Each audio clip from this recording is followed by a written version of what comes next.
ঘুমের আর একটা ভার্সন হচ্ছে ন্যাপ। ন্যাপ কি? ন্যাপ হচ্ছে 30, 40 অথবা 1 ঘন্টার শর্ট টার্মের একটা ঘুম। এই ন্যাপ বাচ্চাকে পরবর্তী ঘুমের জন্য সহায়তা করে। একটা বাচ্চার জন্য ন্যাপ খুবই জরুরি। বয়স ভেদে বাচ্চারা কয়েকবার ন্যাপ নেয়। আমার বাচ্চা যেমন ছোটোবেলায় 2বার 3বার ন্যাপ নিত, এখন একটা ন্যাপ নেয়, যেহেতু তার বয়স এখন 1 বছর হতে চলেছে। ন্যাপ বিষয়টা কখন হয়? ন্যাপ হয় একটা বড় লম্বা একটা ঘুমের পরে, যখন সে 2-3 ঘন্টা জেগে থাকে, তার পরবর্তীতে সে যে ঘুমটা নেয় সেটাকে বলা হয় ন্যাপ।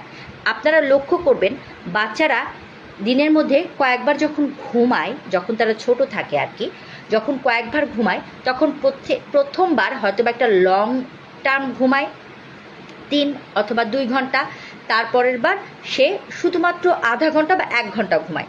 এই ঘুমটাকেই বলা হচ্ছে ন্যাপ।